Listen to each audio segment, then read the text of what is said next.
Bismillahirrahmanirrahim. Alhamdulillahi rabbil alamin. Wassalatu wassalam ala rasulillah wa ala alihi wa ashabihi ajma'in.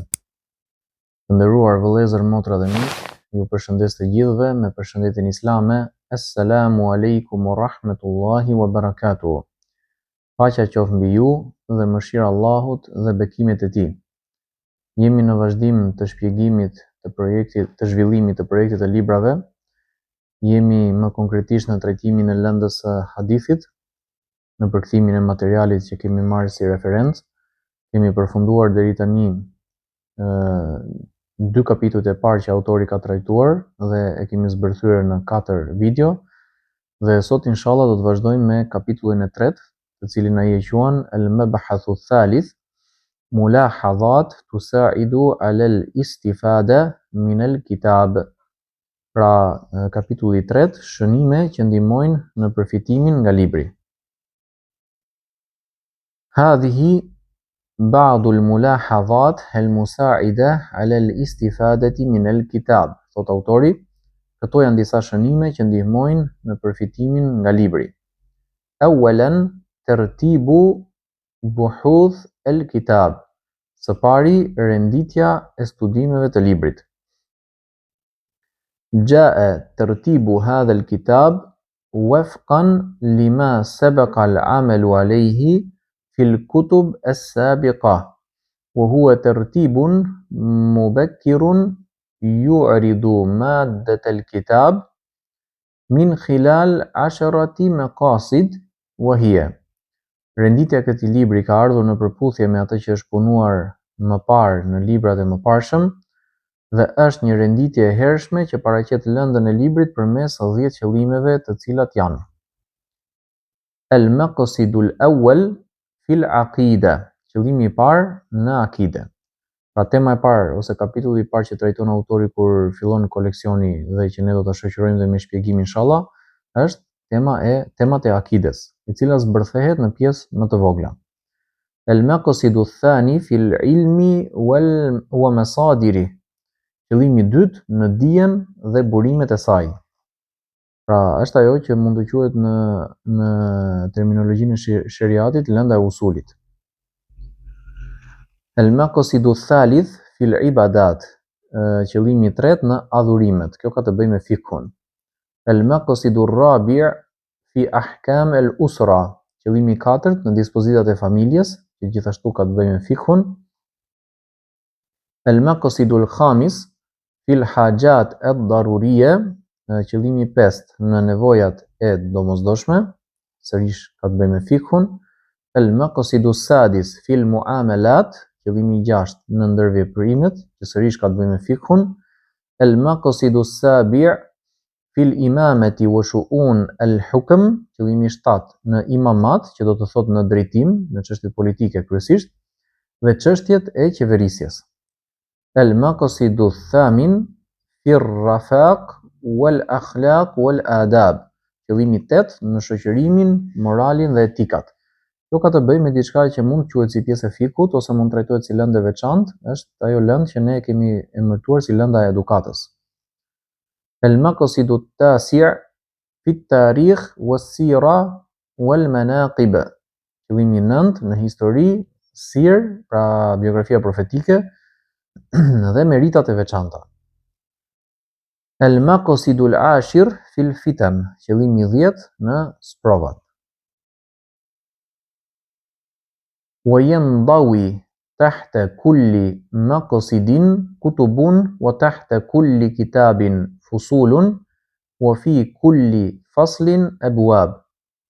Në çdo qëllim përfshihen libra, në çdo libër kapituj dhe në çdo kapitull ka ndarje.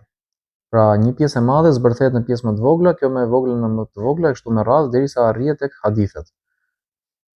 Thaniyan takhrij al-ahadith wal hukmu alayha. Së dyti, nxjerrja e haditheve dhe gjykimi mbi to. Dhakartu fi akhir kulli hadith al-hukm alayha sihhatan wa husnan wa ghayra dhalik. Në fund të çdo hadithi, thot autori, kam përmendur gjykimin mbi të, qoftë i saktë, i mirë apo të tjera. Wa amma marji'u hadhihi al-ahkam fa huwa kat-tali. Ndërsa burimi i këtyre gjykimeve është si vijon. As-Sunan al-Arba'a al-Sheikh Nasiruddin al-Albani taghammadahu Allahu bir-rahmati. Libri 4 Sunenet i Sheikh Nasiruddin al-Albanit, Allahu mëshiroft. Sunan ad-Darimi muhaqqiquhu al-Ustadh Hasan Selim Asad ad-Darani. Suneni Darimiut, ulëmtuesi i tij është profesor Hasan Selim Asad ad-Darani. Musnadul Imam Ahmed Fadilatu Sheikh Shuaib al-Arnawuti fi tab'ati muassasati ar-Risala.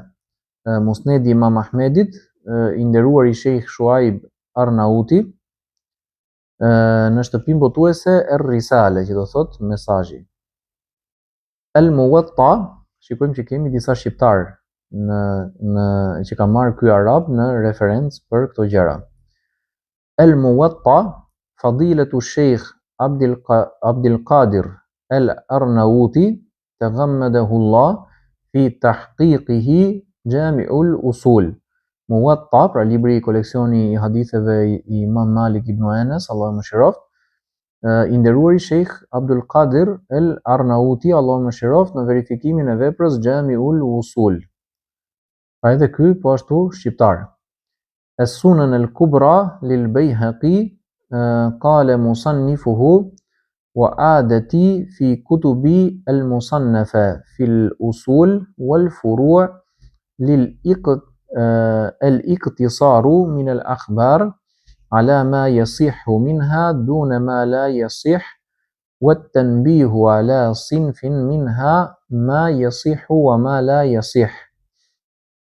Sunanul Kubra Imam Bayhaqiut, gjithashtu koleksion hadithësh, autori i veprës ka thënë: zakonisht në librat e mi të kompozuar në fik dhe në bazat e fikhut, unë përmend vetëm ato transmetime që janë të sakta, duke lënë pas ato që nuk janë të sakta, dhe tregoj qartë se cilat prej tyre janë të sakta dhe cilat jo. Wa hadha yani anna ma yu'alliqu alayhi al-musannif fa huwa min as-sahih aw al-hasan kama 'allaqa al-imam adh-Dhahabi ala ba'di ahadithi.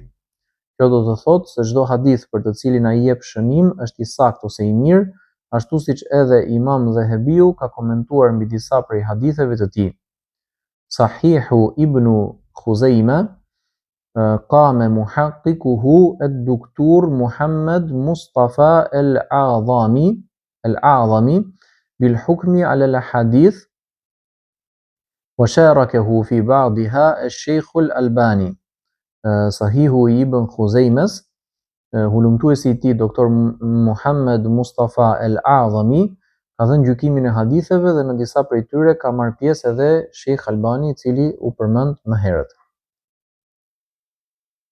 Sahih Ibn Hibban qama muhaqqiquhu al-Sheikh Shuaib al-Arnauti bi takhrij hadithi. Sahihu Ibn Hibbanit, hulumtuesi i tij Sheikh Shuaib al-Arnauti, ka nxjerrë dhe verifikuar hadithet e tij. Pra mund themi që autorët shqiptar janë rekord në këtë që ne po përmendim. Dhe të gjithë këta kanë kryer veprimtarinë e tyre në Sham. Al-Mustadrak qama al-Hafidh al-Dhahabi bit-ta'liq ala ba'di ahadithi.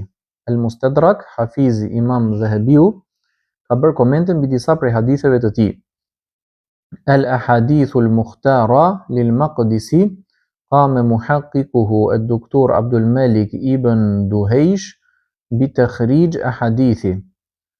Pra libri hadithet e përzgjedhura të Imam Maqdisiut, përkthyesi dhe studiuesi i tij Doktor Abdul Malik ibn Duhaysh ka bërë verifikimin dhe nxjerrjen e haditheve të tij. Sa i përket këtyre shqiptarëve që përmenden këtu, edhe mbiemri al-Albani edhe al-Arnauti, të dyja këto përkthehen shqiptari në gjuhën shqipe.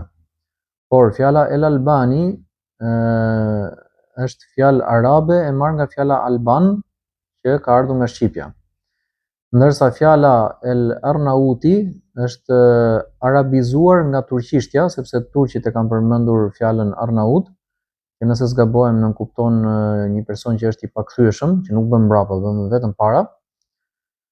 Dhe edhe kjo gjithashtu i atribuohet shqiptarëve në botën arabe, në botën islame më saktë. Madje kam parë emisione që tregojnë që familja me mbiemrin Arnauti gjendet gjithashtu prezente edhe në Kuds, në Jeruzalemin e sotshëm.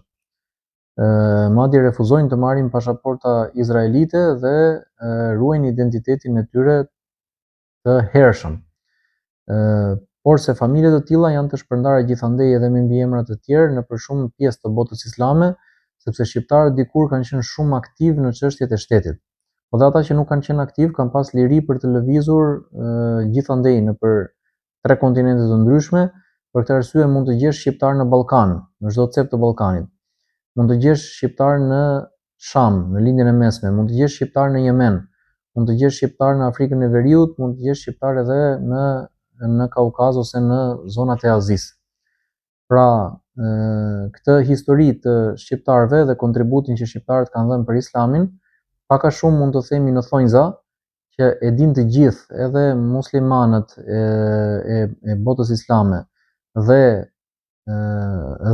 jo muslimanët gjithashtu, dhe vetëm shqiptarët nuk e din.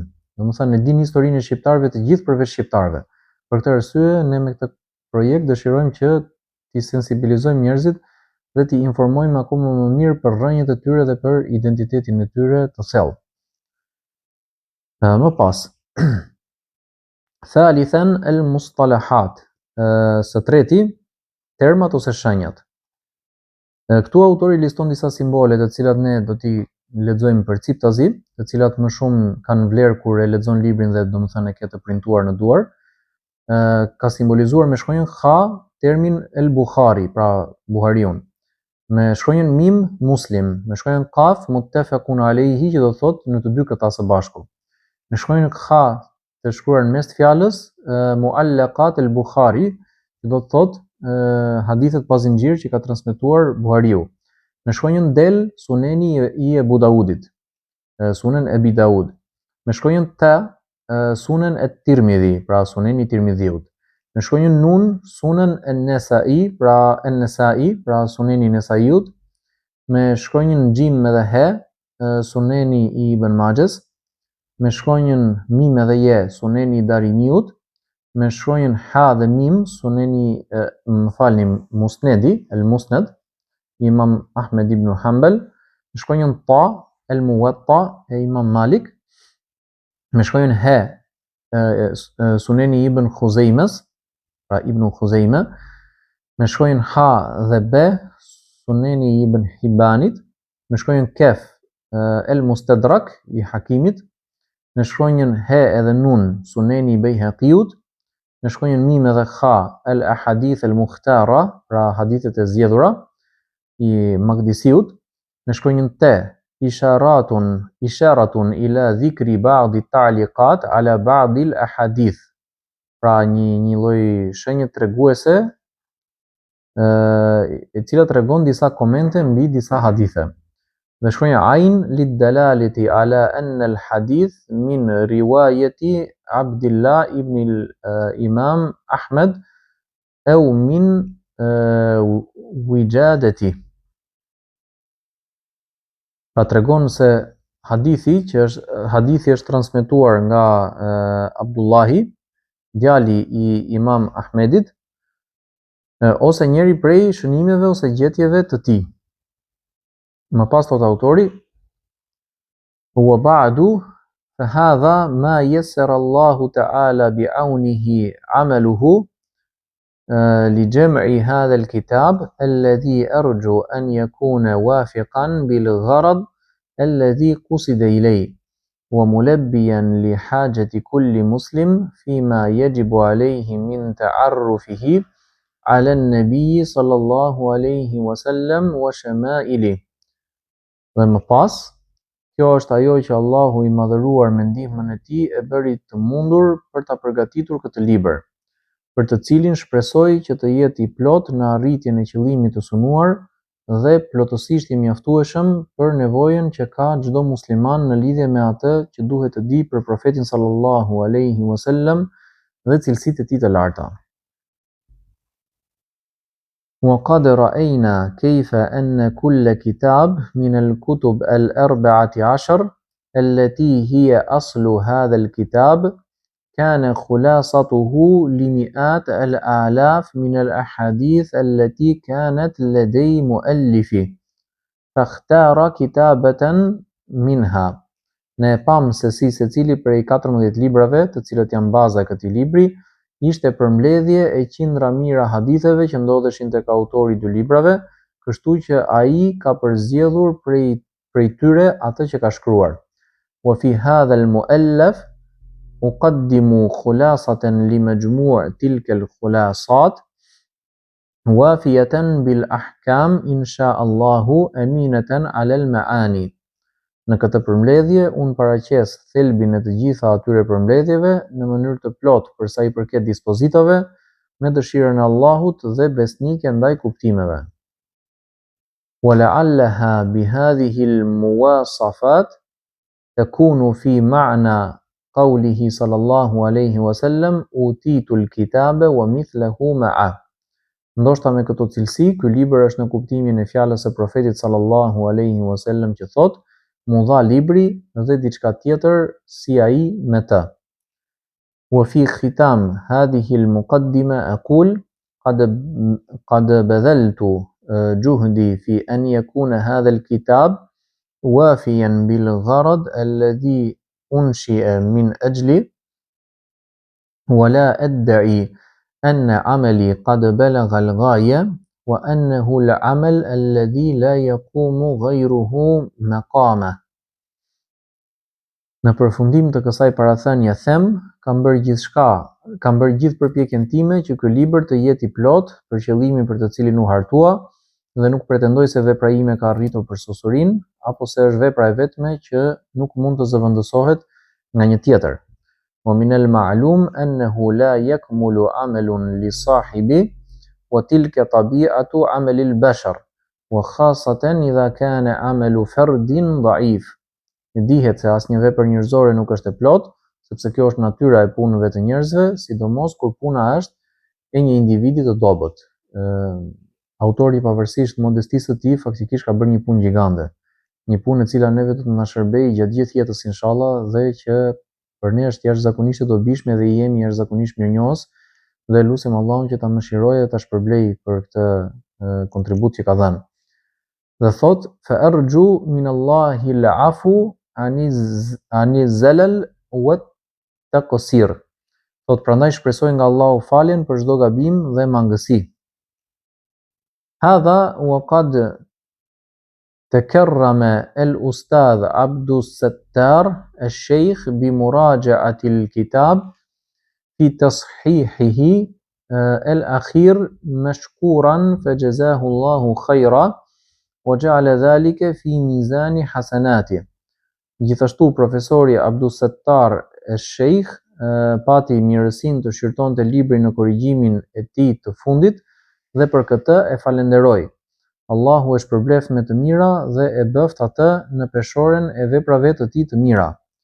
Wa akhtimu da'iyan bi qawlihi ta'ala Rabbana la tu'akhidhna in nasina aw akhta'na. Dhe përfundoi duke u lutur me fjalët e të lartëmadhërismit, Zoti ynë mos na ndëshko nëse harrojmë ose gabojmë. Pra kjo lutje është nga lutjet më të preferueshme që duhet të bëjnë njerëzit në përfundim të veprave të mira dhe është një lutje e cila përmendet tek sura Al-Baqara tek dy ajetet e fundit të saj, të cilat kanë një vlerë të veçantë për tu lexuar në vazhdimsi, sidomos në dhikrin që bëhet përpara gjumit. Dhe kjo në një farë kuptimi ka domethënien e përgatitjes për vdekjen. Pra kur ti ke mbaruar gjitha veprat e mira që mund të bësh dhe më pas ngjelet vetëm që të shpresosh tek mëshira e Allahut. Dhe në fundit gjumi është një vdekje e vogël që e përjeton njeriu në mënyrë të përditshme dhe kur shtrihet nuk mund të jetë asnjëherë i sigurt që do të gëdhihet sërish. Wa sallallahu ala sayyidina Muhammad wa ala alihi wa sahbihi wa sallam. wa akhiru da'wana anil hamdulillahi rabbil alamin. Dhe paqja dhe bekimet e Allahut qofshin mbi zotrin ton Muhammedin sallallahu alaihi wasallam, mbi familjen e tij dhe mbi shokët e tij, dhe lutja jonë e fundit është falënderimi i qoftë Allahut, Zotit të botëve. Dhe këtu edhe ne gjithashtu mbyllim regjistrimin e lëndës për sot, për të vazhduar në ditët në vazhdim me ligjëratat e reja inshallah. I kujtojmë shikuesit të na ndihmojnë me nga një subscribe, like edhe share. I përshëndesim të gjithë. Subhanakallahumma wa bihamdik wa ashhadu an la ilaha illa anta wa astaghfiruka wa atubu ilayk.